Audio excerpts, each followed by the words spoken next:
Now the first announcement is we have a drop box here to have the lucky draw.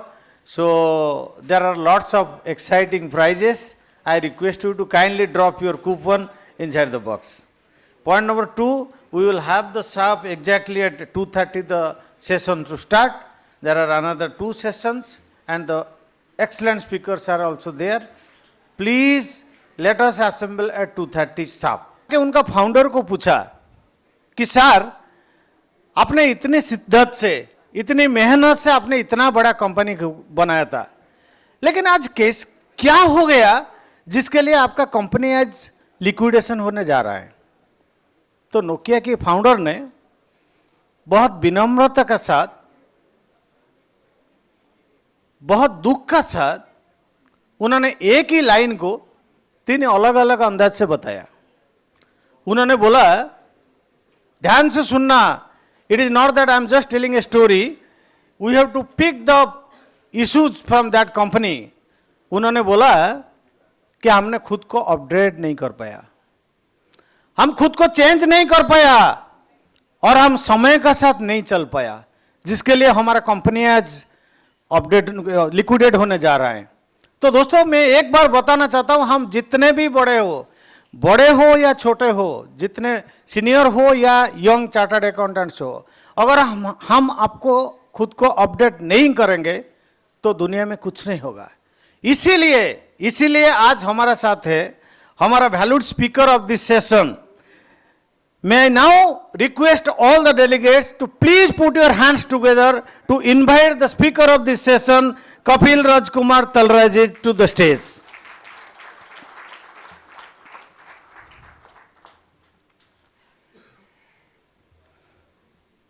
Kapil ji, उन्होंने not only in India, he has also expanded his business in UAE and experts in UAE business. Therefore, he is here with today to guide us कि how we can also do the business in the Middle East.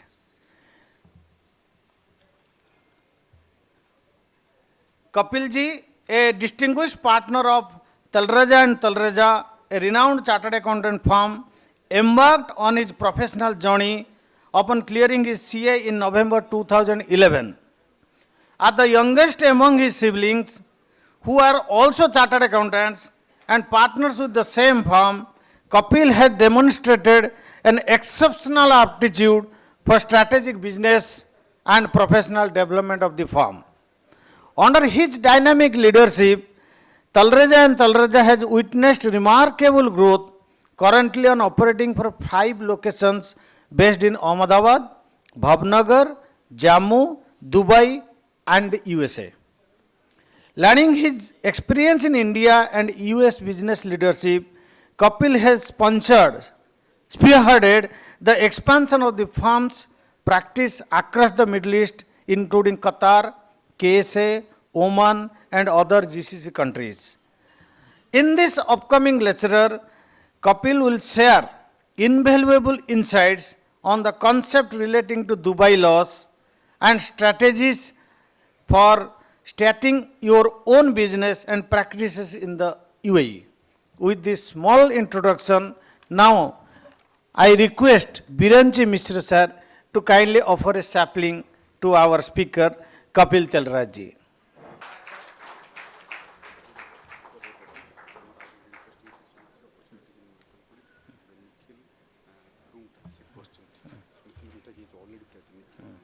Over the podium to Kapil sir. मैं 2 चीज बोलना चाहता हूं।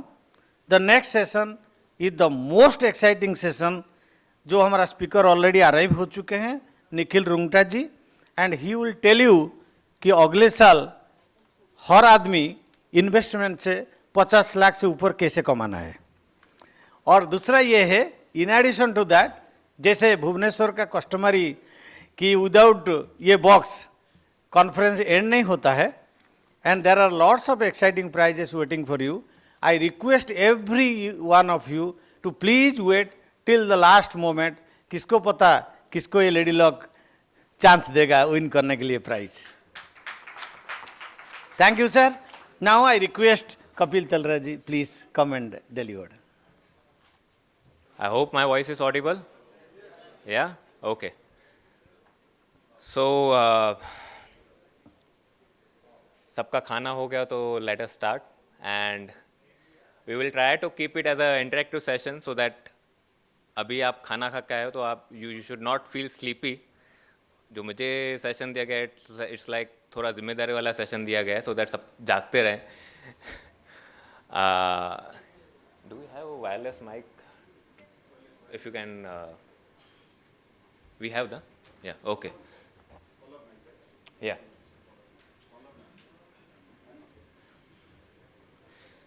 okay so today's session particularly will be on the practicing opportunities in Dubai for the Indian practicing chartered accountants. So before starting that session I would like to understand from all of you, how many of you have been to Dubai first? I mean, any time when you have been to Dubai? Can you please raise your hands? Oh, there are a lot of people.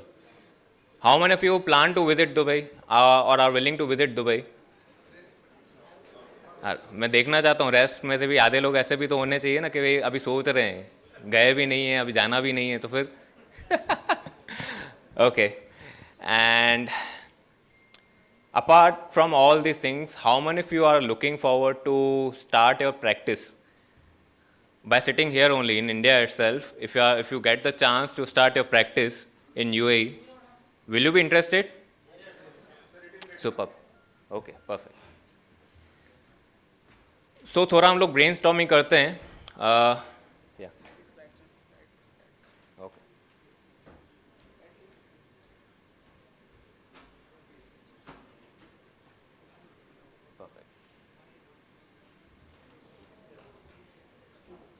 अच्छा, जो लोग Dubai गए हुए हैं सबसे पहले उनसे सवाल है, जिन जिन लोगों ने पहले बहुत ऊपर से हाथ ऊपर किया था that have been to Dubai.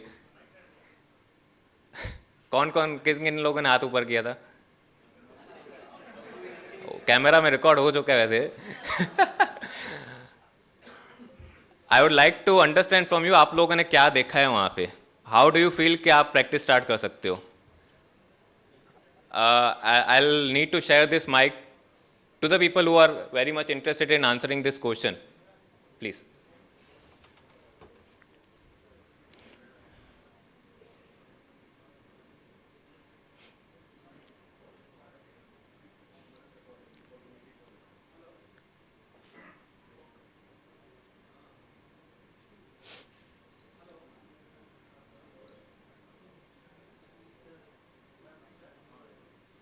You can speak, no problem. We will be able to hear you.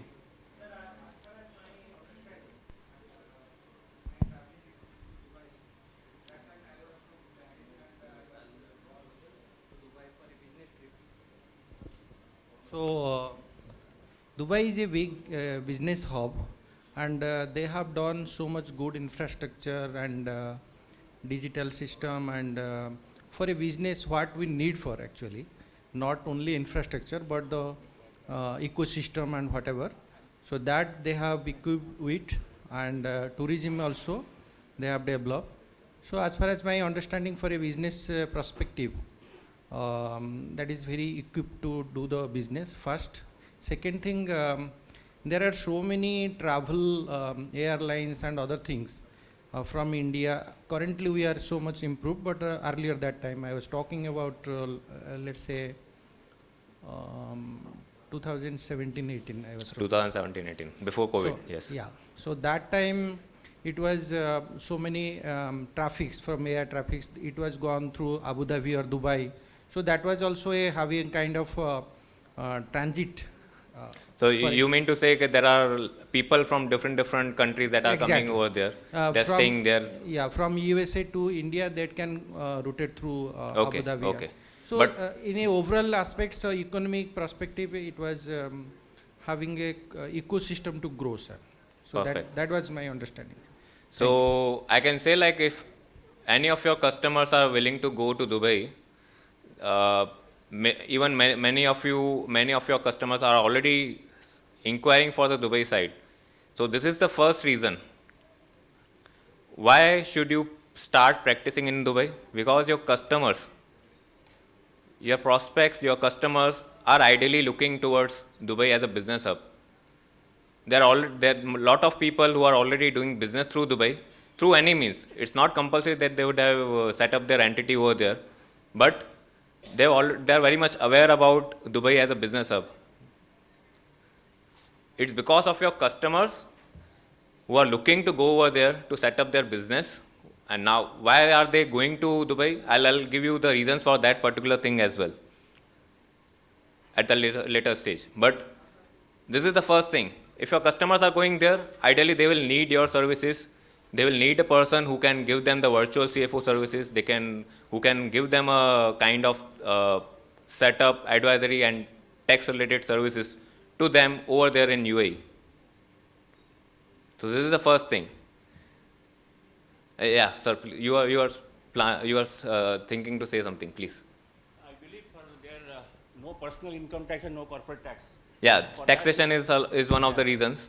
And because of trading hub, lots of import and exports, so that's why. Yes, true, we need true, to true. get connected there. Yeah, yeah. Okay, thank you so much. No Arabic.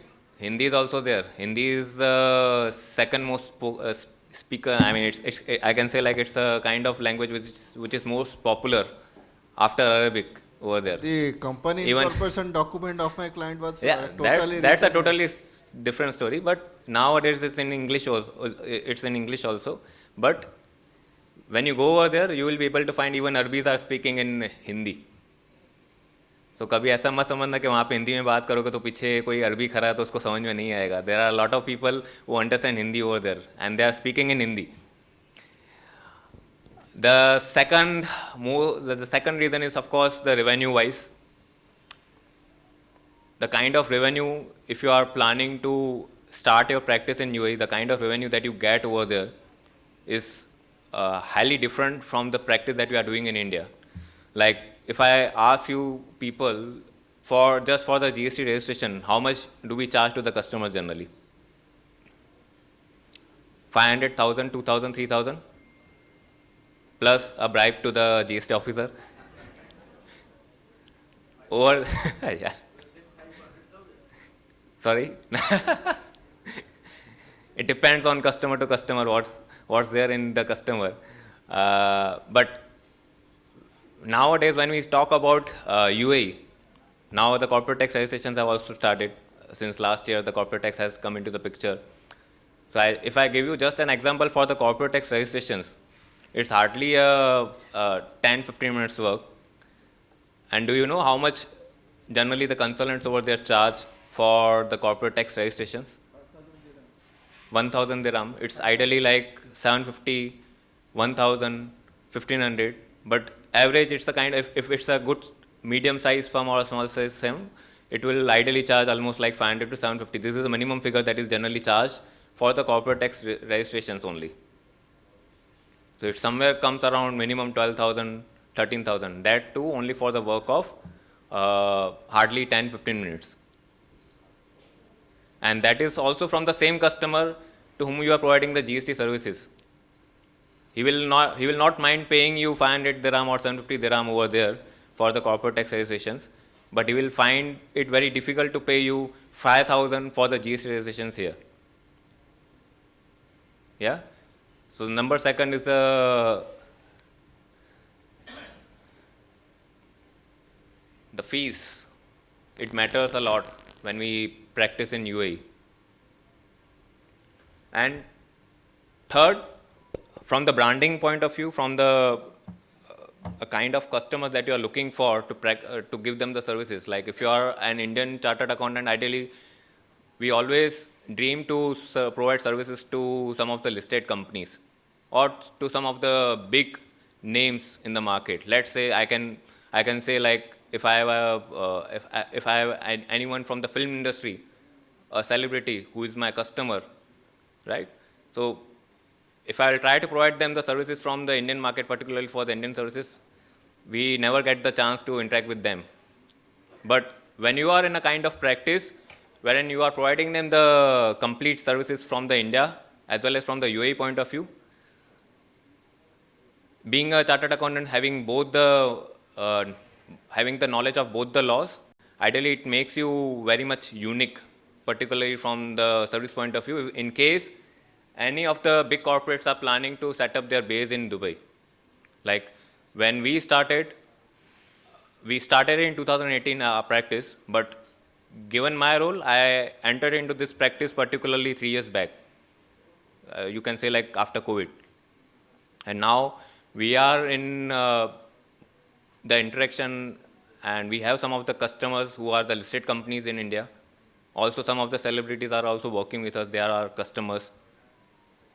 That's not because we have something additional to provide them, but we have a specialty, we have a uniqueness that we can provide them the knowledge, we can provide them the services from the Indian tax point of view as well as from the UAE tax point of view. These kind of professionals are very rare in India. So if you are a kind of unique personality who can provide them, who can guide them from both the sides, then you definitely have a chance to work with such kind of authorities and the customers. There are multiple other reasons. I'll discuss with you during the question and answer session. But now let us understand from the business point of view. One, as you already told, it's a business hub. How many of you know about Dubai as a history? How many of you know that Dubai was a fishing village? It was a fishing village. Then they converted themselves into a port-related business wherein they allowed the countries to park their items over there at the port free of cost. They didn't charge anything for using the port. It is having a kind of geographical benefit wherein the Dubai is lying. It has the advantage of connecting east to west and north to south. Yeah, perfect. So if any Western country is looking forward to connect with the Eastern countries, ideally this Dubai is a kind of mediator between them, wherein they can park their items over there, they can store their goods over there, and then they can supply to the Eastern countries. Similarly, it's like from north to south also, it's the same story. So Dubai has already, when you will see in the map or when you will see into the video about the history of Dubai, you will find that Dubai has already a kind of advantage from the geographical point of view. And they leveraged that particular they leveraged that benefit. They took the chance and they took the opportunity to connect the world, and they started with the port, which is providing the services to the suppliers and the businesses free of cost. This is how the people started coming into UAE, and then it became a tourist place, and now it's like a business hub because more than 200 nationalities are staying over there. They are residing in UAE, more than 200 nationalities. So they started with the business hub. They started working as a kind of platform which gives the opportunity to the businesses. This is why your customer is willing to go to Dubai to expand their business geographically outside India. Like if I give an example, some of you I met today, they were very much aware about the Gulf Food event. That is the world's biggest food event that happens in UAE.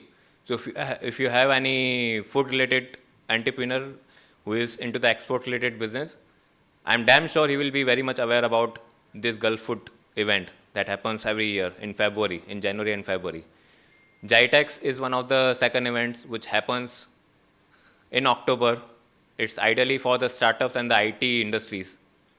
So any of your customer who is into the IT-related business, you would be very much aware about the GITEX event. It is one of the biggest IT event and the startup event that happens in Dubai. Nowadays, recently it also happened. It also happened in Singapore.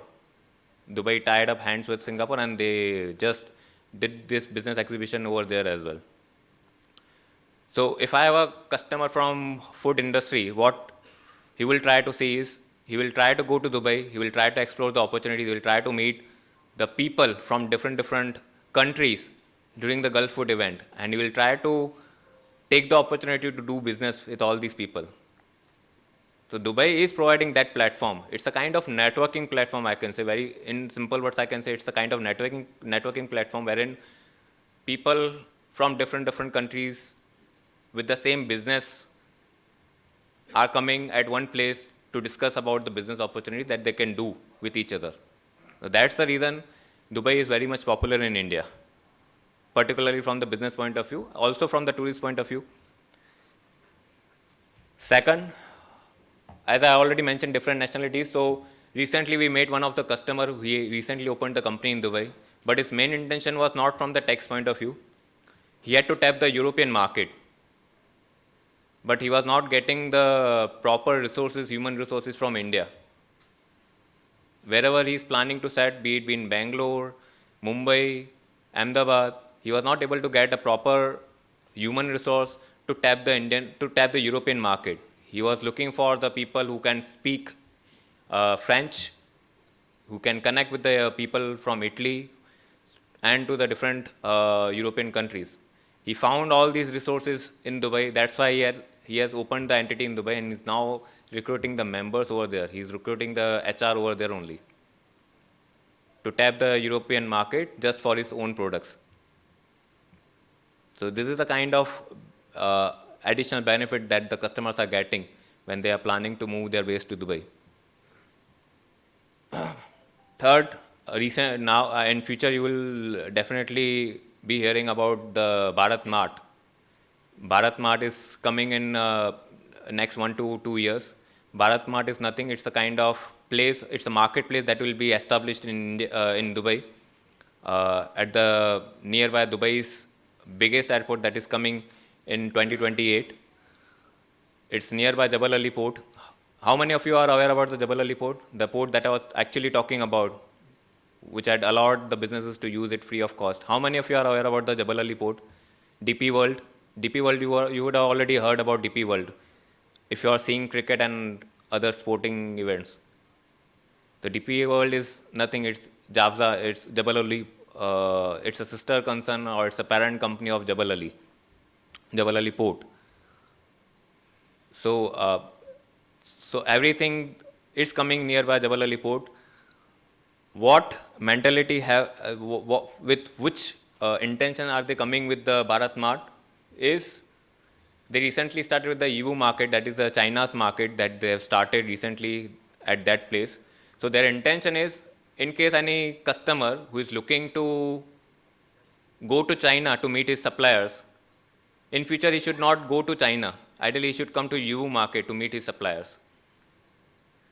This is their intention, because anyhow Chinese products are getting dumped at Dubai's warehouse. So thinking on that, thinking on the same path, they thought it's better to create a marketplace as well. Anyhow, they have the items lying over here. It would be better for them to have the marketplace specifically for the Chinese products. So next time, if I am a customer, if I am a businessman who is looking to go to China, so I'll not go to China. I'll definitely prefer to go to Dubai in the EU market to meet my supplier, because my supplier will already having the office in EU market at that time. So similarly, Bharat Mart is coming in the same is coming with the same strategy. It will be coming nearby EU market only. EU market has just been recently started. It's still in the phase 1. Bharat Mart is going to start from next year. At that time, there will be a good craze between the Indian businesses as well. Even the small business who is looking to tap the market, the global market to Dubai, he will ideally look forward to have his own shop in Bharat Mart. So they are giving you the complete access to support your business as well to grow global. They are just not giving you the hand holding. They are giving you the complete support from the business point of view. Now it's on you how you can take this opportunity. This is how they are working on it. Additional benefits are like it's been known as a tax-free country till now, but now it's not a tax-free country. There's a tax of 9% corporate. I mean, there's a corporate tax that has been recently announced of 9%. So there are two slabs. Either you will fall under the 0% or you will have to pay 9% after a certain limit. The limit is 375,000 AED. If you are crossing that particular limit of profit, on the additional, on the incremental profit, you have to pay 9% tax. But still, that is also one of the lowest in the entire, if we see from the developed countries' point of view, it's the lowest rate that is being charged by any economy. VAT is there, VAT is again 5%, on exports is 0%, but if you are selling in the local market, it will be 5%. Merchant trading is very easily allowable over there. Like from India, high sea sales is very difficult to do. There are a lot of restrictions from the RBI point of view. RBI has a lot of restrictions when your customer is into the e-commerce business, selling products outside India. So for such kind of customers who are into the high sea sales or e-commerce business, for them, they will definitely plan to set up their base in Dubai. If you are having any such kind of customers, you can start approaching them. If they have a good volume outside India, you can definitely approach them with this point of view. Secondly, you can also give them the reason that many of the customers are now shifting to Dubai because there has been a data leakage from the customs side. So we have been receiving inquiries from the customers, ideally from this point of view as well, that they are just looking to create a base in Dubai so that their import and export data doesn't get leaked. Their end customers should not come to know from where they are bringing the items. Their competitors should not be able to know from where they are getting the customers or to which customer they are giving this all products. So just to protect themselves from such kind of data leakage that is happening from the customs side, they are now shifting to Dubai. They are keeping a Dubai entity as a mediator, which will be considered as a billing entity, which will be into interaction with the Indian entity.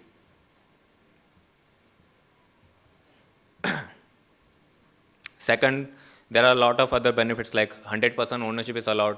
Many of you are still not aware that you are still in the belief that local sponsor is required, localite person is required to conduct the business in UAE. There is no such kind of thing now. It has already been waived off in majority of the activities. 100% ownership is allowed. There's no paid up capital requirement. You can start your company with the zero paid up capital. But when we say about the zero paid up capital, over here, being an Indian chartered accountant, we have a kind of scope, which I'll discuss in the next slide about the scope of services. But we have the scope here being a FEMA consultant. Even if you are not the FEMA consultant, if you are planning to start your practice globally, you should start practicing in that field as well. It's a big field. It's a good field wherein the FEMA consultants are earning good amount of money. When we say about the paid up capital, from Dubai side, it's not required. But being an Indian resident, if I have an entity outside India with more than 10% equity, I have to intimate to the banker. I have to take the UIN number, that is the unique investment number from the RBI. And I have to file the audit report of the audited financials of the UAE entity on annual basis to the RBI. Majority of chartered accountants are not aware about all these things. Even the consultants who are practicing overseas, be it in UAE, be it in US, more than half of the consultants are also not aware about all these things. I came to know because in the last 3 years, I have explored a lot of things in this particular market. And that's how we started with the FEMA consultancy as well.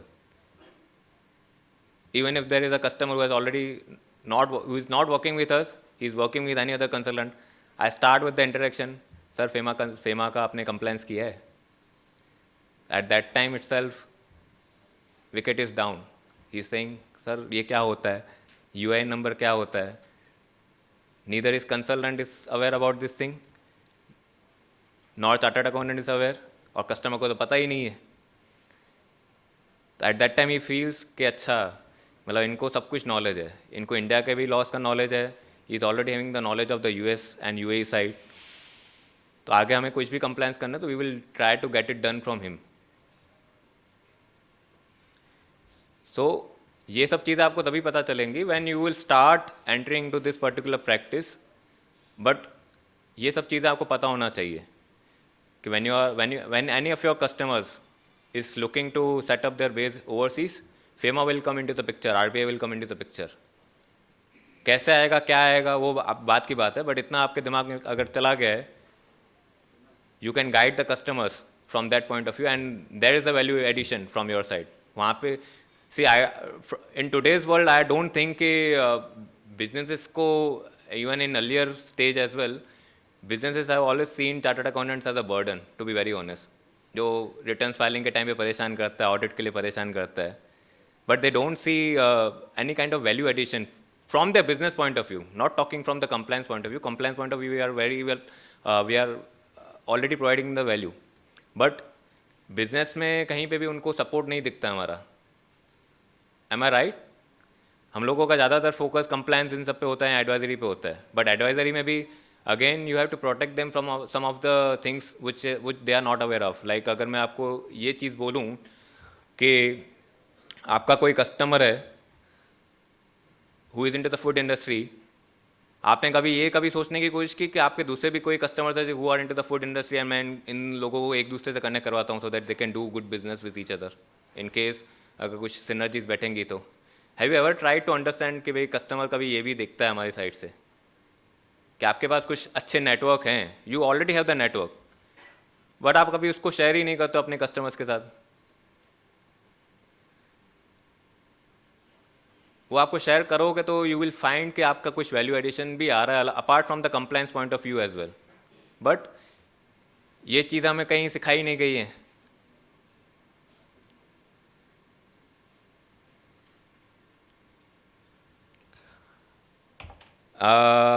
Okay, I'll go to the main thing now.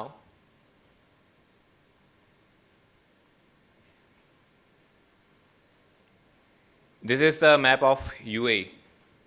7 Emirates हैं, 7 kingdoms are there. Abu Dhabi is the biggest one. Dubai is next, then Sharjah, Ajman, Umm Al Quwain, Fujairah, Ras Al Khaimah. These all 7 Emirates combinedly make United Arab Emirates. उसके बाजू में Saudi Arabia and Oman is there. They are very much connected with the land boundaries. But Dubai की history का अगर हम बात करें तो Dubai has been supported by their 2 brothers, big brothers I can say, Saudi Arabia and Abu Dhabi.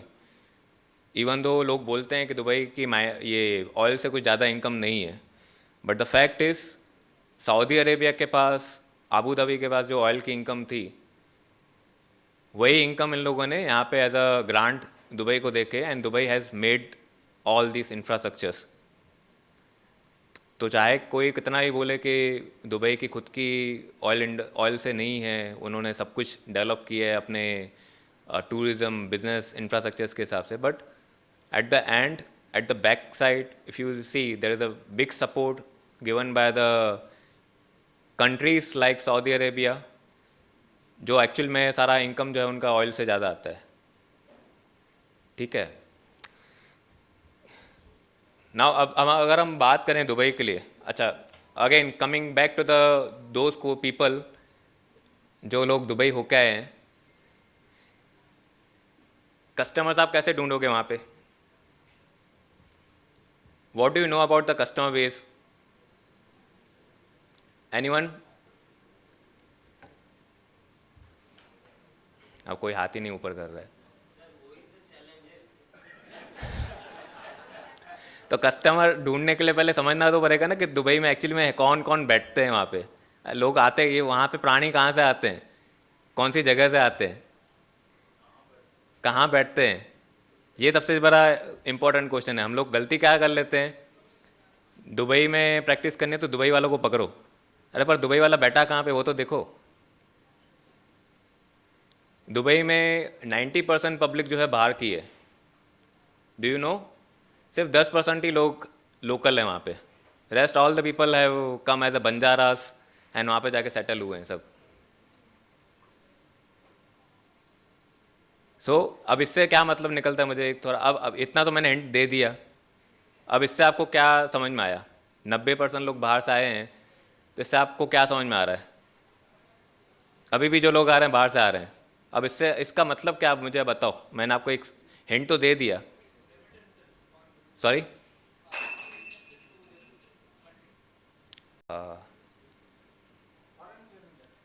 Foreign remittances, that is fine, लेकिन customer, मैं अभी आपसे वही पूछ रहा हूँ, कस्टमर्स कैसे ढूंढोगे आप?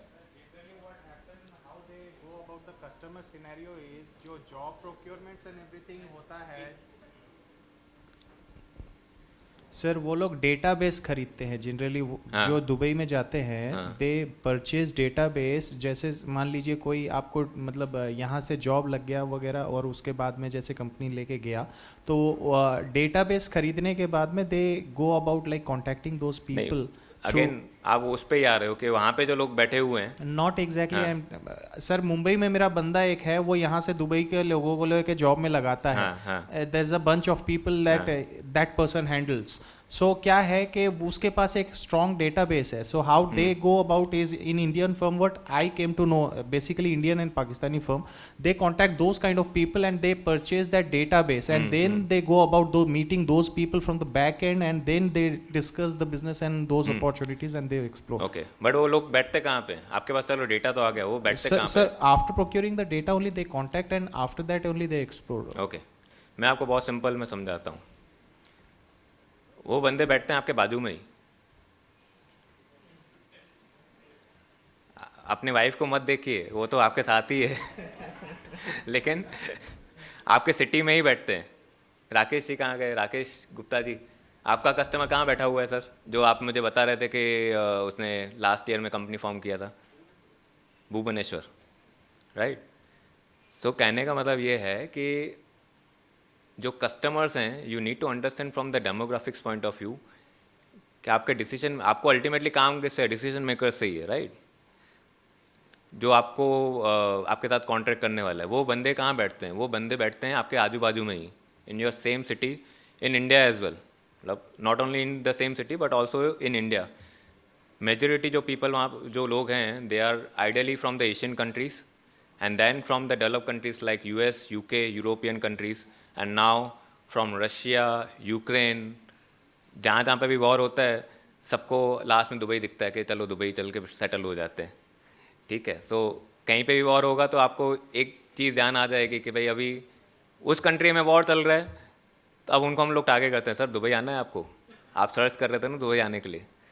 इवन नाउ जो US चाइना का जो वॉर चल रहा है, we have started receiving inquiries from the Chinese customers to set up their base and the manufacturing unit in UAE, so that उनका जो प्रोडक्ट है चाइना का, it should look like made in UAE। तो उनको क्या entry मिल जाएगी US के अंदर, ठीक है? बट ये लोग बैठते हैं अपने होम कंट्री में। 90% अगर मैं बोल रहा हूँ कि लोग बाहर से आए हुए हैं, तो उसमें भी काफ़ी लोग वर्चुअली कनेक्टेड हैं। They are having their virtual setup in UAE। वो लोग बैठे होते हैं अपने होम कंट्री में, be it be India, be it be US। हाँ, वो लोग आते रहते हैं, it's not a kind of thing कि वो नहीं आते हैं, वो आते रहते हैं। बट मेजरली उनका सिटिंग जो होता है, उनका जोग्राफिकल लोकेशन अगर आप कभी ट्रैक करोगे, they are mostly in their home city, home country, sorry. तो अगर प्रैक्टिस स्टार्ट करना है दुबई का, तो व्हाट आई वुड डू, अगर मुझे ज़्यादा इन्वेस्टमेंट नहीं करना है, I don't want to go to Dubai, मैं वहाँ पे जाके पूरा नेटवर्किंग नहीं करना चाहता हूँ, तो what would I do being a first step? आप क्या करोगे? वर्चुअल करोगे, लेकिन you will try to connect to the people in India who are looking to set up their base in UAE। Are you getting my point? कुछ कुछ professionals से गलती क्या हो जाती है, they go over there and they start pitching to the customers already. उनके पास ऑलरेडी कंसल्टेंट है। Now he will already only give you the chance in case अगर उनका कंसल्टेंट वो प्रॉपर काम नहीं कर पा रहा है, या तो उनको ऐसा कुछ काम करवाना है जो उनका कंसल्टेंट नहीं करता है। बट अगर मैं आपको ये बोलूँ कि फ्रॉम डे वन अगर आप ही उनके कंसल्टेंट हो, तो लाइक उनको आप कंपनी सेटअप का भी आप ही काम करवा के दे रहे हो, then you are doing the registration related work, advisory भी आपसे ही ले रहे हैं, तो वो कस्टमर कहाँ मिलेगा? ही सिटिंग इन इंडिया ओनली। ज़्यादातर बिजनेसेस जो रजिस्टर हो रहे हैं वो इंडिया से हो रहे हैं। इतने सारे जो इवेंट्स होते हैं आज की तारीख में, दुबई के काफ़ी सारे इवेंट्स इंडिया में हो रहे हैं। क्यों हो रहे हैं? वहाँ की अथॉरिटीज़ को मज़ा तो नहीं आता कि यहाँ पे पैसा खर्च करना है ऐसे ही, because they are getting business.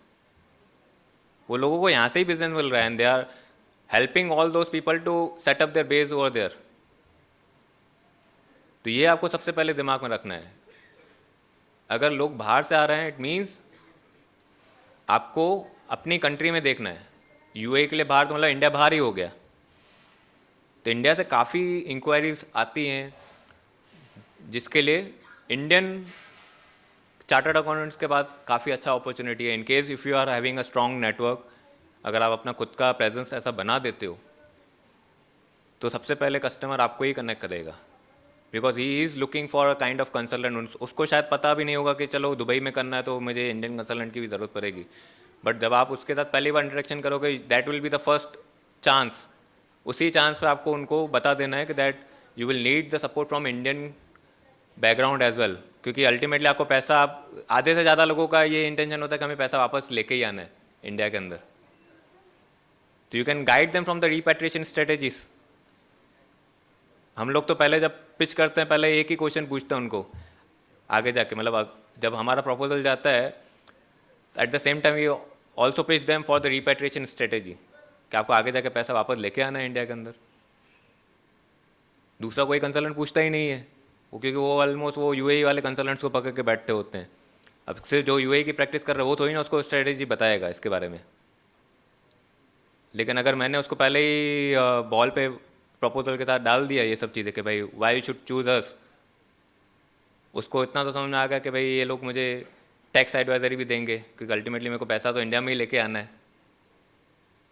तो इंडिया में लेके आना है तो मैं कैसे लेके आ पाऊँगा?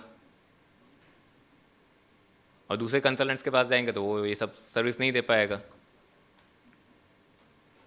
दूसरे भी काफ़ी सारे रीजंस हैं, because if you are having a customer from India तो ideally you should choose a kind of consultant जिसको इंडिया एंड यूएई दोनों का नॉलेज है। अगर वो यूएई कंसल्टेंट को ही पकड़ रहा है जिसको इंडिया का कुछ नॉलेज ही नहीं है, वो कभी ना कभी फंस जाएगा उसमें। एक अभी मैं रिसेंट एग्जांपल बताता हूँ, wherein the customer chose UAE consultant.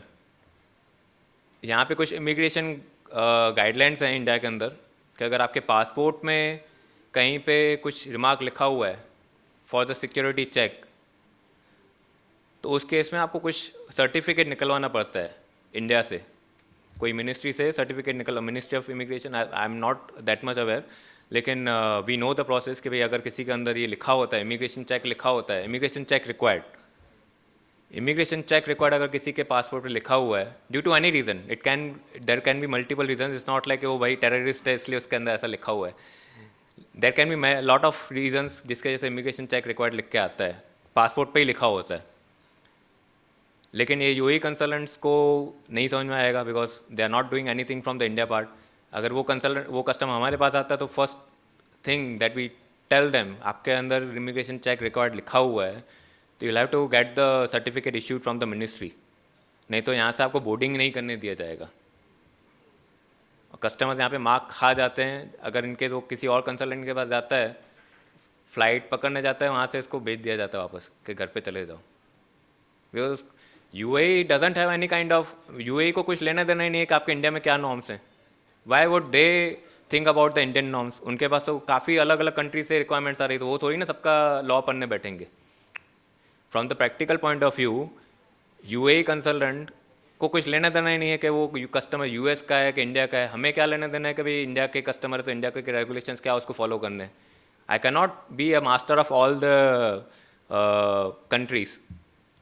उसमें यूएई कंसल्टेंट की गलती भी नहीं है। हाँ, उनकी गलती एक हो जाती है कि भाई they should definitely tell to the customer कि आप अपने कंसल्टेंट से, होम कंट्री कंसल्टेंट से एक बार कंफर्म कर लो कि are there any additional requirement that you have to fulfil. आपने कंपनी तो फॉर्म कर ली, लेकिन उसके बाद आपको कुछ रिक्वायरमेंट्स कंप्लाई करनी कि नहीं करनी। बट जनरली वहाँ पे ऐसा कोई बोलता नहीं है, चाहे भले वो इंडियन कंसल्टेंट हो वहाँ के अंदर या कोई और कंसल्टेंट हो, कोई भी कस्टमर को ये गाइडेंस नहीं देता है। तो you can be a perfect person जो उनको हर जगह से, particularly for the Indian customers, we can be a kind of boon to them कि उनको हम हर जगह से उनको कंप्लाई करवा सकते हैं, ठीक है। सो या सो यूएई मार्केट की हम बात करें, जैसे मैंने ऑलरेडी बोला कि 90% are from outside UAE, 10% are the local people, and citizenship वहाँ पे नहीं मिलती है, देयर इज़ नो सिटीजनशिप। वहाँ पे सिर्फ वीज़ाज़ का कंसेप्ट है। Recently they have come up with the golden visa, 10 साल का वीज़ा देते हैं। If you are investing into the properties and into the business, there are other things as well, like अभी कंटेंट क्रिएटर्स के लिए इन लोगों ने गोल्डन वीज़ा देना चालू किया है।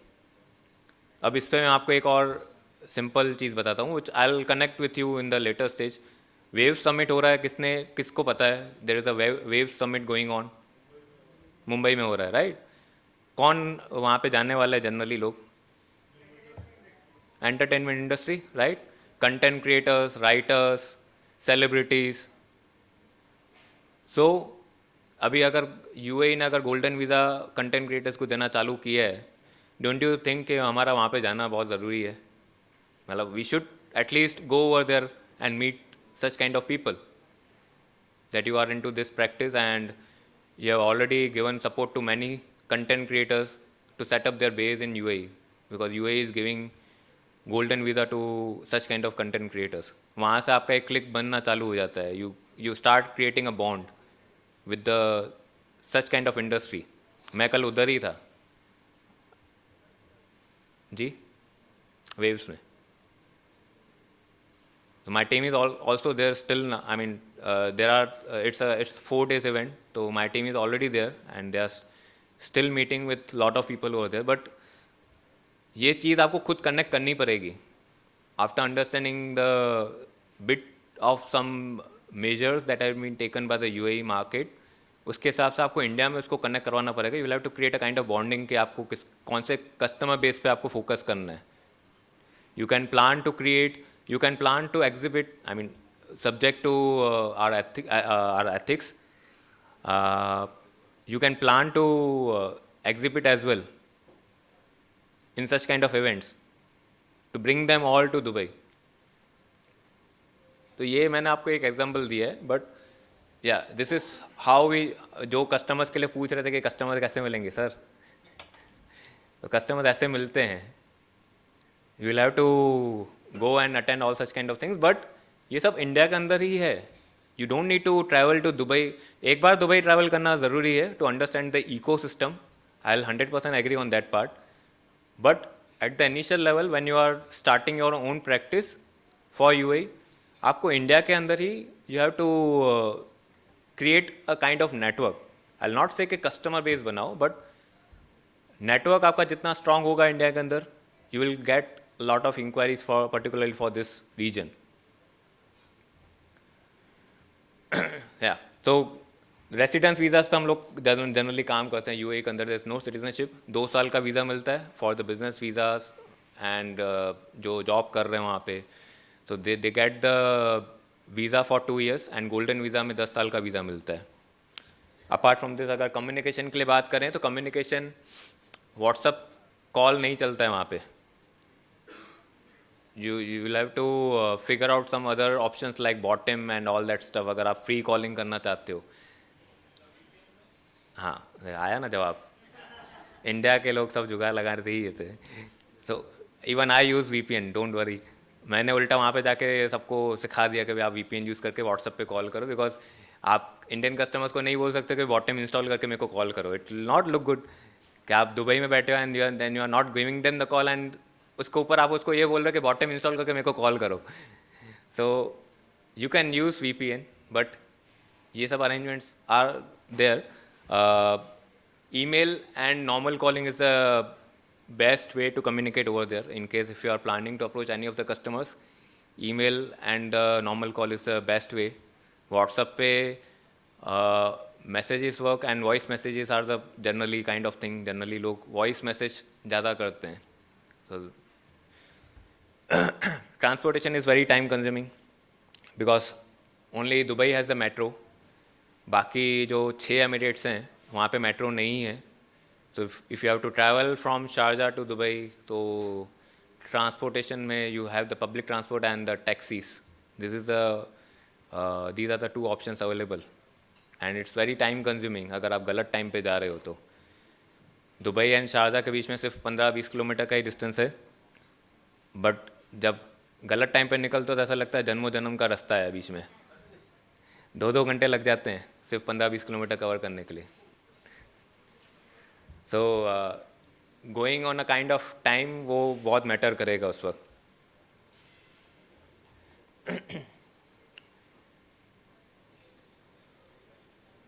डुअल बेनिफिट का समझ में आ गया ना सबको. FEMA consultancy, ideation structure, tax advisory, ये सब हम लोग इंडियन कस्टमर्स को प्रोवाइड कर सकते हैं. नाउ इसमें एक और चीज़ मैं बता देता हूँ. As they have the people coming from different nationalities, सबका होम कंट्री में जो फिनेंशियल ईयर है वो अलग अलग होता है, राइट. तो what Dubai government has done, उन्होंने कस्टमर को फ्रीडम दे दी है कि that you choose your financial year. अगर आपका ऑस्ट्रेलिया में financial year from July to June, you are free to keep your UAE companies financial year from July to जून.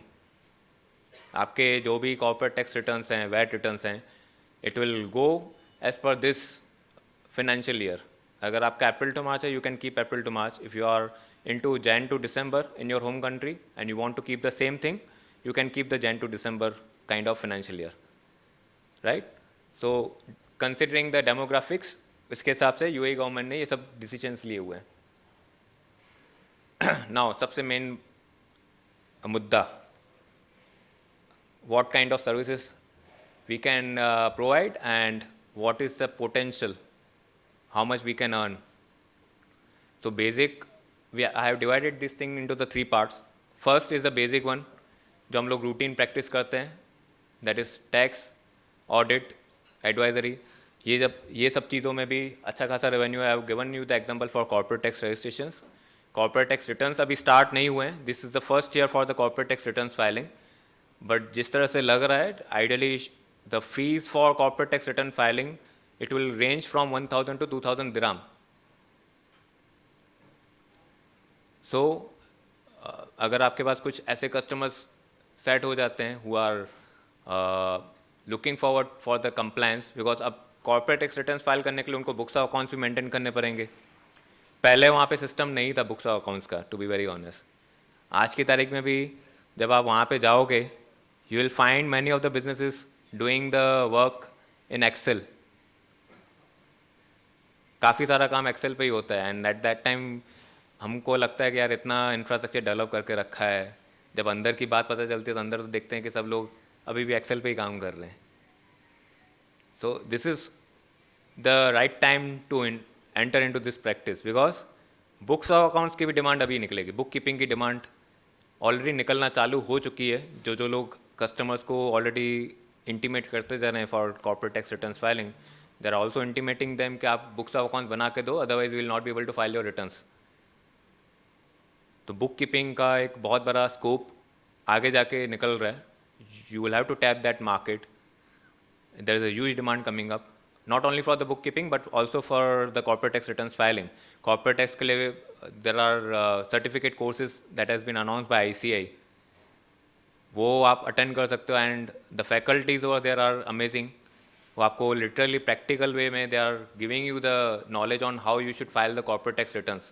वो लाइव सेशंस का लाइव दिखाया जाता है कि किस तरह से आप कॉर्पोरेट टैक्स रिटर्न फाइल कर सकते हो.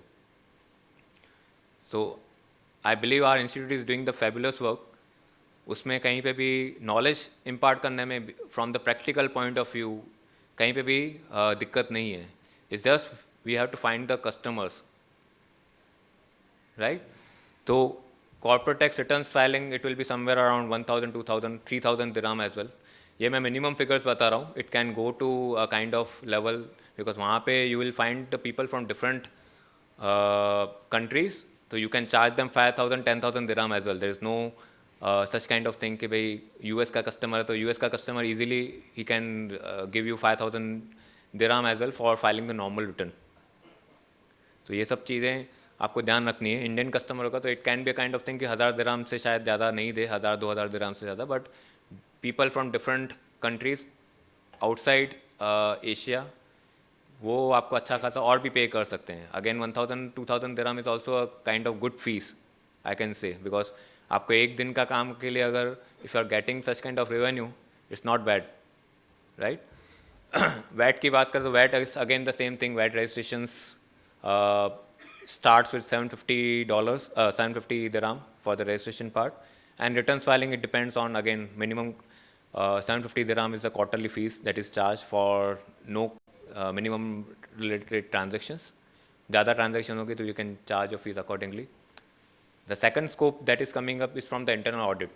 External audits का तो scope अब बढ़ ही रहा है, because अब corporate tax आ चुका है, तो corporate tax के हिसाब से audits भी करनी पड़ेंगी to the people who are into the free zones and who are claiming the 0% benefit. Free zones मैं ज़्यादा technical session में नहीं जा रहा हूँ, because we don't have that much time. Otherwise जो basic आपकी queries हैं for the setup in UAE वो छूट जाएगा. तो free zones को corporate tax audits mandatory हैं for the people who are claiming the 0% tax benefit. 9% tax है, लेकिन देर आर फ्री जोन्स जिनको बोला गया है कि in case you fulfil these condition तो आपको 9% टैक्स भी नहीं पे करना पड़ेगा, तो उनके लिए तो कंपलसरी है corporate tax audit. Apart from this turnover criteria भी हैं. 50 मिलियन दिरहम का अगर टर्नओवर है तो you have to compulsory do the corporate tax audit. And free zones आज की तारीख में रिन्यूअल्स के टाइम पे, लाइसेंस रिन्यूअल्स के टाइम पे भी they are asking for the audit. तो एक्सटर्नल ऑडिट्स अब बूम start होगा from this year. Internal audit is also having a good scope over there. As I already told you कि books of accounts properly maintain नहीं होते हैं. जो बड़े बड़े organizations हैं who are having a good volume, वो लोग कहीं ना कहीं due to inefficient SOPs मार खा जाते हैं, and then they realize कि उनको अब internal audit consultant की ज़रूरत पड़ेगी. तो internal audit में if I say generally per week का भी अगर हम charge consider करते हैं, per week if you are doing a single visit to provide them the internal audit related services, तो उसमें 4 visits का minimum 5000 dirham is the charge per month. This is the general revenue stream जो generally वहाँ पे charge किया जाता है. 5000 dirham for 4 visits in a month, that is a single day visit in a week. But internal audit का scope काफ़ी बढ़ रहा है अभी.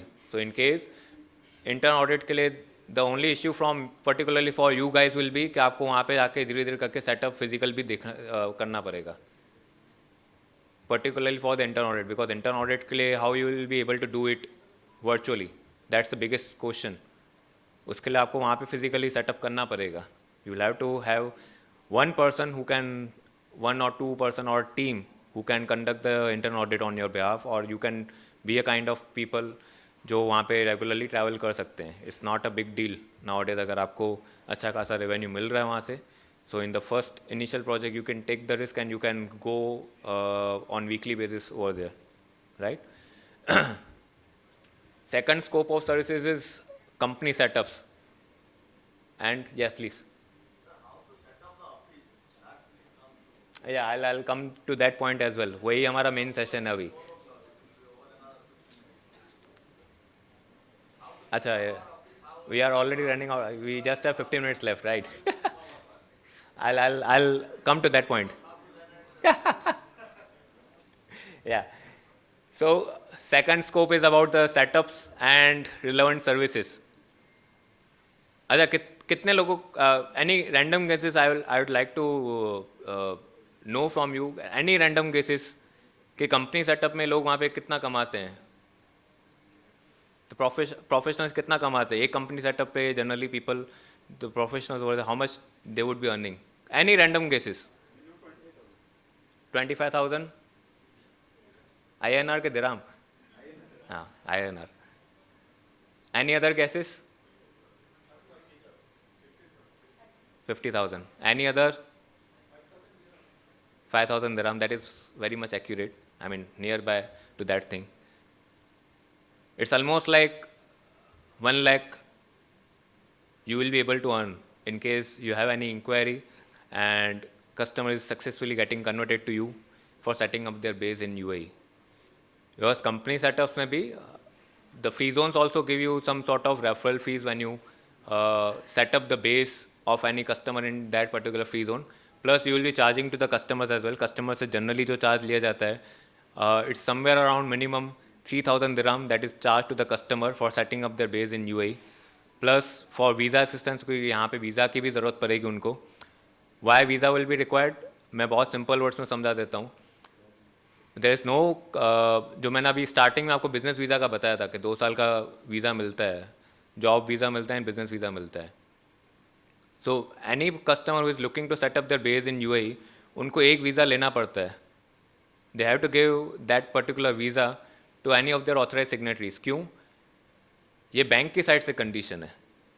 वहाँ पे अगर आपको लोकल यूएई बैंक्स में बैंक अकाउंट ओपन करना है, सो दे हैव द कंडीशन कि जो भी ऑथराइज सिग्नेटरी होगा आपकी कंपनी से, they should compulsory have the residence visa and Emirates ID. Emirates ID is nothing, it's just like Aadhaar card. तो जैसे यहाँ पे हमारे यहाँ पे पान कार्ड आधार कार्ड मांगते हैं, वहाँ पे वो लोग residence visa and Emirates ID मांगते हैं. तो दैट्स द रीज़न जिसके वजह से एक वीज़ा कस्टमर को लेना पड़ता है. फॉर वीज़ा असिस्टेंस के लिए भी we generally charge 1500 dirham. 3000 plus 1500 4500 plus bank account. तो बहुत बड़ा स्कोप है वहाँ पे. There are lot of professionals who are particularly only into this practice only. सिर्फ यही प्रैक्टिस करते हैं. Company setup, PRO services like जो वीज़ा की मैं बात कर रहा हूँ, plus bank account opening. Bank account opening for the customers is a big challenge over there. तो एक एग्जांपल से बता देता हूँ. अगर कोई कस्टमर आपको आके बोलता है कि मुझे वहाँ पे ब्रांच ओपन करनी है या मुझे अपनी सब्सिडी ओपन करनी है, तो उधर समझ लेना कि आपके पास सोने की मुर्गी आ गई हाथ में. बिकॉज बैंक अकाउंट के लिए you can charge them 8,000 dirham minimum. वो कहीं और पे भी जाएगा ना, तो you will not be able to find any consultant who can who will give them such kind of services below 8,000. Reason is अगर दुबई की हिस्ट्री की बात करें तो एक FAFD करके लिस्ट आता है, which is a kind of black listing of, जिसमें United Nations and all this people are there and they issue the FAFD list, a kind of black listing countries जिनके साथ काम करने में दे आर फाइंडिंग कि ये लोग tax saving में, ये टैक्स इवेजन में हेल्प कर रहे हैं. तो earlier Dubai was into the FAFD list 2 years ago, an year ago. So Dubai wanted to remove themselves from this particular list because they want to attract more people. अब investor अगर वहाँ पे आ रहा है तो definitely he will try to see कि भाई मेरा जहाँ पे बेस बन रहा है, बी इट बीन UAE और बी इट बीन सिंगापुर, वो कंट्री एटलीस्ट दूसरी कंट्रीज़ के नज़रिए में कहीं पे भी ब्लैक लिस्टिंग में नहीं होना चाहिए. बिकॉज मुझे आगे जाके दूसरी कंट्रीज़ के साथ भी डील करना है. आपका इन्वेस्टर ये सोचता है, जो ग्लोबल कंपनीज होती हैं which have the base in many different locations, वो लोग इस लेवल से ही काम करते हैं कि मुझे अगर दुबई को अगर एज अ बेस बनाना है, if I want to keep Dubai as a holding company, तो मुझे कोई रिस्ट्रिक्शंस दुबई की साइड से नहीं आनी चाहिए कि कल उठ के मैं अगर US में बनाना चाहता हूँ या कहीं कोई यूरोपियन कंट्री में अगर मैं अपना बेस सेटअप करना चाहता हूँ, तो मुझे वहाँ से ये नहीं सुनना पड़े कि we can not deal with the Dubai companies because आपका नाम FAFD लिस्ट में है, तो वो मेरे लिए रिस्ट्रिक्शन हो जाएगा. तो that's the reason. Then Dubai authority started taking actions and bankers काफ़ी स्ट्रिक्ट हो गए. They were trying to check कि कौन कंपनी क्यों बना रहा है, whether they have the serious intention for doing the business. अगर नहीं लगेगा उनको तो they will not open the bank account. तो इसलिए ये काफ़ी सारी चीज़ें ये लोग अभी आज की तारीख में ऑब्जर्व करते हैं. लाइक जब आप बैंक अकाउंट ओपन करने जाओगे, they will ask for the business profile of the share holders, of the directors and the manager. जो भी ऑथराइज पर्सन होगा उसका भी डिटेल्स मांगा जाएगा. जो उसने अपने प्रोफाइल में मेंशन किया होगा उसका इंटरव्यू भी होगा. The banker can ask him any question related to the profile that he has shared. If he is saying कि I am the shareholder in one of the Indian companies, the Indian companies का भी data मांगा जाएगा. They will ask him to share the bank account statements of last 6 months of your Indian company, and they will go through it and they will try to scrutinize कि आपकी सारी transactions किस तरह से हो रही हैं उसके अंदर. मतलब यहाँ पे जैसे इनकम टैक्स स्क्रूटनी होता है, वहाँ पे वो लोग बैंक अकाउंट ओपन करने के टाइम पे ये सब देखते हैं। तो आपके लिए एक बार कंपनी ओपन करोगे, बैंक अकाउंट्स आप ओपन करना चालू करोगे for the customers, you will be able to understand कि कौन सी बैंक किस तरह से काम कर रही है, बट कस्टमर तो नहीं समझ पाएगा। कस्टमर तो उधर ही परेशान हो जाएगा कि अगर उसको डेटा मांगा गया कि बैंक अकाउंट दो इंडिया का, तो वो पहले क्वेश्चन ये पूछता है, यार आरबीआई को ये लोग जाके बताने वाले हैं क्या, ये इनकम टैक्स वाले को जाके बताएंगे क्या मैं बैंक अकाउंट डिटेल्स शेयर कर रहा हूँ इनको। सो सिक्योरिटी कंसर्न्स आ जाते हैं, तो वहाँ पे ही उनको जब डर बैठ गया तो they are not able to give any answer to the questions that UAE banker asked them. उनको ये पूछा जाता है कि आपका बिजनेस प्लान क्या है, who is going to be your customers, आपने किसी कस्टमर के साथ ऑलरेडी इंटरेक्शन करना चालू किया, because being a genuine business, अगर आप दुबई में खर्चा करके कंपनी सेटअप कर रहे हो तो you would have something in mind, आप किसी के साथ ऑलरेडी डिस्कशंस कर रहे होगे या आपका कोई कस्टमर बनने वाला होगा, तभी तो आप वहाँ पे कंपनी बना रहे हो। अब अगर उस वक्त को आप ब्लैंक हो गए कि ये तो क्या पूछ लिया उसने, अभी तक तो हम लोगों ने कंपनी खोली नहीं है, तो कस्टमर्स का नाम पूछ रहा है, तो वहाँ पे गेम ओवर हो जाएगी। सप्लायर्स के नाम पूछे जाते हैं कि कौन से सप्लायर्स के साथ बात कर रहे हो, कस्टमर्स कौन से कस्टमर्स के साथ आपकी डील बात चल रही है, even though that may not be the conclusion या फाइनल कस्टमर नहीं हो, बट एटलीस्ट आप किसी के साथ तो बात कर रहे हो, ये सब चीज़ें पूछी जाती हैं। तो ये बीइंग कंसल्टेंट आप जब रेगुलरली काम करते हो तो आपको पता चल जाता है कि अच्छा ये सब क्वेश्चंस आने वाले हैं। They will try to check sources of the funds, कि फंड्स कहाँ से आ रहे हैं इनके पास, ये कंपनी सेटअप कैसे करने वाले, बिजनेस प्लान क्या है इनका फ्यूचर का। 5 मिनट्स या तो ये सब चीज़ें पूछी जाती हैं, इसलिए वहाँ पे परेशानी चालू हो जाती है। सो बैंक अकाउंट भी एक अलग से रेवेन्यू स्ट्रीम है। काफ़ी कुछ प्रोफेशनल्स सिर्फ बैंक अकाउंट ओपनिंग में भी मास्टरी करते हैं। सम आर लाइक ये जो मैंने आपको सेकंड स्कोप बताया उसमें ही काम कर रहे हैं। अब एक कस्टमर आकर आपको 8,000 दिरहम दे के चला जाएगा फॉर बैंक अकाउंट ओपनिंग, आपने कंपनी सेटअप का तो उससे अलग से चार्ज किया, सब कुछ अलग से चार्ज किया, तो it's almost like 13-14,000 dirham you are charging him including all the services, almost like 3 lakhs, right. तो एक कंपनी बनाने में 3 लाख का भी स्कोप है। Third, I have already mentioned you regarding FEMA advisory, structuring ideation. काफ़ी कस्टमर्स आपके पास ये यहाँ पे आएंगे कि ये पूछने के लिए कि भाई हम लोग सब्सिडरी बनाएं या ये बनाएं, इंडिविजुअल शेयर होल्डिंग के बेस पे जाएं। अब हमारी दिक्कत कहाँ पे होती है पता है, हम लोग फ़ोन उठा के बोल देते हैं बहुत इजीली, सबसे बड़ा दिक्कत यहाँ पे है। सॉरी, हाँ नहीं, बैंक अकाउंट का आपको अलग से कॉन्ट्रैक्ट देना है। प्रॉब्लम होगा तो वो तो अब कस्टमर्स को तो आप पहले से गाइड कर दोगे that you need to have the website. Customer का यहाँ पे कोई बेस ऑनलाइन दिख नहीं रहा है तो we will have to guide them कि भाई आपको ये सब करके रखना पड़ेगा। नहीं नहीं, FAFT लिस्ट में तो I was talking about the country, UAE was in the FAFT list earlier, अब तो वो रिमूव हो चुके हैं उसमें से, लिस्ट में से नाम हट चुका है। But that is the reason जिसके वजह से उन लोगों ने काफ़ी सारे कंट्रोल करना चालू किए। They stopped all this things, जो मनी लॉन्ड्रिंग हो रही थी उसके हिसाब से they prevented it by restricting the transaction in the bank account. But bank account open करना इज़ नॉट ऑन यू, आप उनको गाइड कर सकते हो, एट द एंड उसको ही इंटरव्यू में बैठना है। अगर he is a genuine businessman आपको उसको गाइड करने की भी ज़रूरत नहीं पड़ेगी, to be very honest, because उसको सब कुछ पता ही है। जो बैंकर उसको पूछने वाला है आगे वो उसके बिजनेस के बारे में ही पूछेगा। अब तकलीफ किसको आती है, जिसके पास वेबसाइट नहीं है, उसको 2 नंबर का धंधा करना है, तो वो सोचेगा कि भाई मेरे को बताना क्या है, वहाँ पे क्या क्वेश्चन आएगा, मैं प्रोफाइल में लिखूँ क्या कि भाई मेरे को ईजी लगे कि भाई उसका जवाब मैं ईजिली दे सकता हूँ। सो ये सब चीज़ों में again that's the reason we are charging them. आप बैंक अकाउंट ही नहीं ओपन होगा, कस्टमर के यहाँ पे आके जान अटकती है। कंपनी सेक्टर में शायद आपको चार्ज पे करे नहीं करे, कहीं पे किसी को ऐसा वैल्यू एडिशन नहीं दिखता है, लेकिन बैंक अकाउंट ओपन नहीं होगा तो आपको 20,000 दिरहम भी देने के लिए खुश हो जाएगा, भाई मेरे को तू करके ही दे कैसे भी करके, मेरा काम अटका हुआ है यहाँ पे। I have the lot of contract जिसका पैसा आना बाकी है लेकिन मैं नहीं ले पा रहा हूँ, उसका वहाँ पे फाइनेंशियल इंटरेस्ट आ जाता है।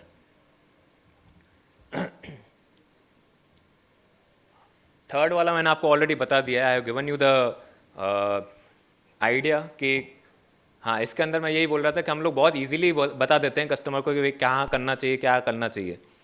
ये सब चीज़ें बताने जैसी नहीं होती हैं। Free advice is never a kind of thing that you should give when you are doing any kind of ideation structure. जब आप दुबई की प्रैक्टिस स्टार्ट करोगे तो कस्टमर ये पूछेगा ही पूछेगा कि भाई इंडिविजुअल शेयर होल्डिंग के बेस पे जाऊँ या इस पे जाऊँ, सब्सिडरी पे जाऊँ, क्या मैं दुबई में कंपनी ओपन करूँ या सिंगापुर में कंपनी ओपन करूँ, मुझे उसका स्टडी चाहिए। हम लोग क्या कर देते हैं, हमें पता है कि भाई सिंगापुर के लॉज इतने फेवरेबल नहीं है एज़ कम्पेयर टू दुबई, तो हम तो सीधा सीधे यही बोल देते दुबई में कर लो। उसमें भी there are lot of things that you can earn. जो यहाँ की प्रोफेशनल फर्म्स हैं which are practicing in Dubai, Singapore, वो कभी ऐसा जवाब नहीं देती है। What they will try to do is, वो बोलेंगे हम लोग आपको स्टडी करके बताएंगे and you will have to pay 1 lakh for this thing, because हम आपकी बिजनेस के हिसाब से स्टडी करेंगे, इवन दो यू नो कि भाई अल्टीमेट उसका रिस्पॉन्स क्या होने वाला है depending on the business activity. But हमारी मेंटेलिटी ये हो चुकी है कि भाई कस्टमर्स का हमारे पास फ़ोन आ जाता है, हम लोग फ़ोन उठा के बात करना चालू कर देते हैं। सबसे बड़ा दिक्कत वहाँ पे है।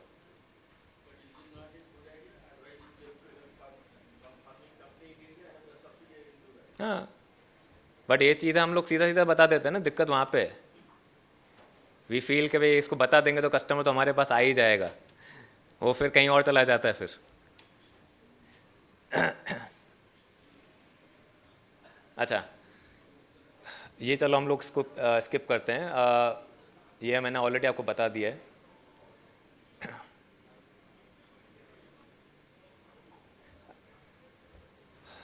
नाउ अभी क्वेश्चंस आते हैं हमारे पास कि हम लोगों को बेस कैसे सेटअप करना चाहिए, राइट? माइक कहाँ गया?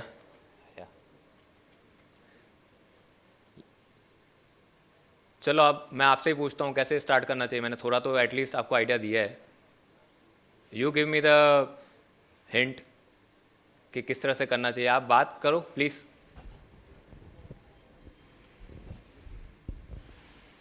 दुबई ब्रांच, इंस्टीट्यूट का दुबई ब्रांच में पहले रजिस्ट्रेशन करना पड़ेगा। हाँ, पर उससे क्या होगा? वो तो ठीक है, that is a good thing to do to meet the Dubai CA members. अच्छा, उसके अंदर एक मैं सबसे बड़ा इंपॉर्टेंट रेवेन्यू स्ट्रीम बता देता हूँ। I forgot to add thing. अच्छा हुआ इन्होंने आईसीआई दुबई चैप्टर का नाम लिया। बैक एंड ऑफिस रिलेटेड काम बहुत चालू हो चुके हैं इन द लास्ट 1 ईयर। जो लोगों को दुबई की प्रैक्टिस भी करनी है, अगेन जो मैंने बताया कि बुक कीपिंग ये सब है, लेकिन वहाँ के लोग यहाँ पे they are tying up with the Indian chartered accountants. आप उनको सर अगर मिलना भी चाहते हो तो you just need to go on LinkedIn. They are the professionals from Dubai are very much active on LinkedIn. देखो, हर कंट्री का अलग अलग सिस्टम होता है। दुबई में क्योंकि कस्टमर बाहर से आ रहा है तो उस केस के हिसाब से they are very much active on LinkedIn, क्योंकि उनको पता है कि इंक्वायरीज वहाँ पे भी आ सकती हैं। तो अगर आपको उनको इंटरेक्ट करना है फॉर दिस पर्टिकुलर थिंग, आप उनको बात कर सकते हो and they are giving the training as well. ऐसा नहीं कि सिर्फ you will just tell them कि हम बैक एंड ऑफिस करना काम यहाँ पे आप शिफ्ट करो पूरा का पूरा, बीट भी book keeping, corporate tax, VAT, कुछ भी अगर आपको काम स्विच करवाना है यहाँ पे, they are looking for such kind of forms and they are ready to give the training as well, because I have seen some of the firms जो यहाँ पे अपना बेस सेटअप करवा रही हैं, not with their own office but they are collaborating with the Indian chartered accountancy firms and they are giving the training as well to them, of course with a long term contract, because फिर ultimately ऐसा हो जाएगा कि उन्होंने आपको training दिया and आपने आप किसी और से तो काम कर ही सकते हो, but you should not leave them. At least 1 साल का कुछ कॉन्ट्रैक्ट आपसे साइन करवा सकते हैं। बट क्यों ऐसा कर रहे हैं, मैं उसका भी रीज़न दे देता हूँ। दुबई में जब हम कंपनी कोई स्टाफ रिक्रूट करते हैं तो minimum cost to the company is almost like 5,000 dirham. This is the minimum package that is given to the staff over there, being the inter CA as well. मैं CA की तो बात ही नहीं कर रहा हूँ, मैं अगर इंटर सीए की भी बात करूँ, नॉर्मल स्टाफ की भी बात करूँ, तो एवरेज सीटीसी जो है it is minimum starting 5,000 dirham, which is almost like 1.25 lakhs, right? अब अगर आप उनको ये सपोर्ट दे देते हो that we can give you the back end support from our team, we will give you the staff 8 hours a day 5 days a week, and we will be charging you 60,000, 70,000 bucks for giving you that staff. And there will be a supervisor who will be supervising to all the work that has been given to all different employees in our office. So they will definitely they are looking forward for such kind of deals, क्योंकि उनका भी तो एक cost बच रहा है, because they are now looking to hire more people. अब तो काम स्टार्ट हो रहा है वहाँ पे, कॉर्पोरेट टैक्स रिटर्न्स का काम आएगा. Book keeping is again a big challenge for them, because अगर उनको बुक कीपिंग वहाँ से करवानी है they will have to hire more people. तो वो सब चीज़ें बैक एंड इंडिया के अंदर से हो सकती हैं, and people are doing it. I know members who are doing it. I know firms who are outsourcing to those members as well. तो ये सब चीज़ें, this is one of the revenue streams which I was talking about. तो ये सब चीज़ें भी आप कर सकते हो. You can connect them with on the LinkedIn, and आपको LinkedIn से रिस्पॉन्ड मिलेगा. अगर यही आप बात मुझे यूएस के लिए बोलोगे तो मैं यूएस के लिए नहीं बोलूँगा कि यूएस वाले रिस्पॉन्ड ही नहीं करते हैं. बट बिकॉज वहाँ का कल्चर अलग है. We have a different culture in UAE, we have a different culture in US. US में आपका जो कस्टमर बेस है वो सब यूएस का ही है. दुबई में people are coming from outside UAE, तो अगर उनको काम करना है तो they will have to sit, right. अच्छा चलो मैं आपको एक बहुत, yeah please you are saying something, yeah please you are saying something, yeah please. We need to pass any exam for signing any reports there. Internal audit के लिए no, for signing the statutory report yes. वहाँ पे 2 साल का experience आपको चाहिए, and you have to clear 2 exams which is announced by the UAE government over there. 2 exams clear करो and 2 साल. I have recently come across, शायद वो 1 साल के एक्सपीरियंस के बेस पे भी दे आर गिविंग इट. तो 1 साल का एक्सपीरियंस कैसे मिलेगा? इधर you need to keep yourself under one of the firms as an on the job visa, या तो आपको खुद का कंपनी बना के you will have to take the business visa. तो वो 1 साल आपका कंप्लीट हो जाएगा, then you can appear for the exams and you can take the audit licence, जो हम ऑडिट लाइसेंस की बात कर रहे हैं, right. Yes. So audit licence can be done. Yeah sorry. For getting the audit license, earlier it was having a local sponsor is required and some. Now it's been waived off. Yeah. Okay. Yeah, it's waived off. Okay. Thank you. Yeah, 2 minutes last. अच्छा, बहुत simple. I'll take one thing. I'll give you. I'll just inform one thing for this thing.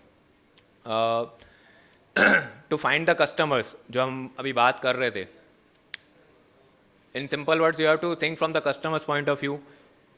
कि customer कहाँ जाने वाला है. Customer को अगर Dubai की इंक्वायरी करनी होगी, वेयर ही विल गो? आप बताओ मुझे, आपके पास जवाब है इसका? अगर इंडियन कस्टमर है, इंडियन कस्टमर को अगर दुबई में कंपनी सेटअप करना है, what are the ways he will be trying? Please searching the website, मतलब searching on Google, searching on YouTube for the video, searching on LinkedIn or Instagram or Facebook, talking with the Indian chartered accountants. He will try to take advice from the Indian chartered accountant or company secretaries. तो आपको इस पे ही काम करना है. It's very much simple. TikTok, yes. TikTok India में नहीं चलता है, बाहर तो चलता है ना. So that's what I'm saying. वही तो मैं आपको एग्जांपल दे रहा हूँ. आपको कस्टमर के माइंड के हिसाब से समझना है. If customer sitting in Russia, how would he come to know कि भाई आप ये सर्विस प्रोवाइड करते हो? अगर आप टिकटॉक पे अगर आप अपना ये सब डाल लो, there are lot of firms who are active on TikTok. UAE firms की बात कर रहा हूँ. सो ये सब चीज़ें आपको कस्टमर के माइंड से समझनी है. कस्टमर जहाँ पे आप इंक्वायरी करने वाला है, you have to remain present over there. Google पे अगर वो सर्च करने वाला है, तो इधर you will have to create your website, Google ads and SEO. ये 2-3 चीज़ों पे आपको काम करना पड़ेगा. खुद का वेबसाइट बनाओ, मेक श्योर कि आपका नाम उसको पहले दिखना चाहिए. वो कैसे दिखेगा? या तो गूगल एड्स के थ्रू दिखेगा, या तो आप SEO सर्विस ले सकते हो, सर्च इंजन ऑप्टिमाइजेशन. फेसबुक पे भी सेम.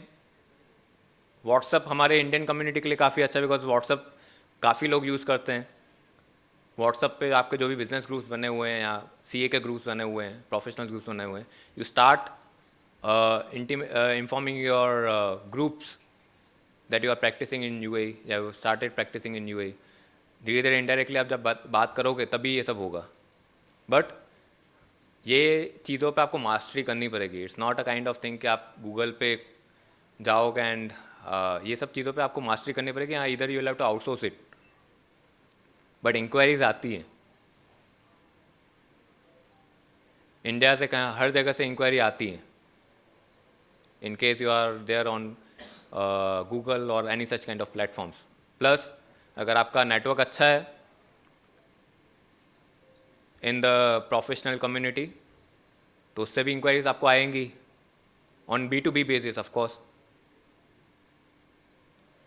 ये बहुत सिंपल मैंने लैंग्वेज में समझा दिया आपको. इसके लिए एक ये रियल लाइफ एग्जांपल दे रहा हूँ. राकेश जी कहाँ गए?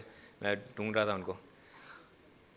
ये जो हम लोग आज सेशन कर रहे हैं, it's because of Rakesh ji and the institute of course. ICAI Bhubaneswar, I like to thank ICAI Bhubaneswar for this thing. But Rakesh ji and I met in Bangalore in one of the events last year. At that time we introduced each other with the services, and Rakesh ji informed to the committee here कि keep UAE session particularly for in this particular national summit that is happening today, and that's why I'm here. अगर राकेश जी नहीं होते, I would not have been here. बहुत simple है. So this is the power of networking. आपको networking के ऊपर काम करना है. You'll have to meet people. अगर आप खुद नहीं टाइम निकाल सकते हो तो you'll have to train your team कि वो ऐसे इवेंट्स जाके अटेंड करें. We are not attending the events. Business summits हम लोग अटेंड नहीं करते हैं. चार्टर्ड अकाउंटेंट्स बिजनेस समिट्स काफ़ी कम लोग अटेंड करते हैं. सो ये सब बिजनेस इवेंट्स अटेंड करोगे, you will try to meet new people, तब आपका नेटवर्क बढ़ेगा. And I am talking about a good creating a network with the good people, जहाँ पे आपको लगता है कि हाँ इसमें मेरे को वर्थी एक अच्छे कोई बिजनेसमैन मिल सकते हैं.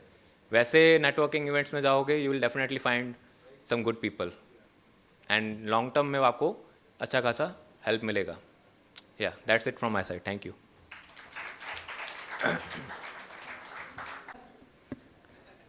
बट आज से मुझे पता है, और हम सब लोग अभी रुपीस में बात नहीं करेंगे, जो करेंगे दिरहम से बात करेंगे. And I really on behalf of Bhubaneswar branch of EIRC ऑफ ICAI मैं आपको थैंक यू बोलना चाहूँगा कि after spending your busy time you have given spare some time for us and enlightened us. On behalf of Bhubaneswar branch, इतने बार राकेश जी होने के बाद अगर मैं उनको ना बुलाऊं, it will not be fair. Now I request Rakesh Gupta to please come and honor our Kapil ji with a memento, please.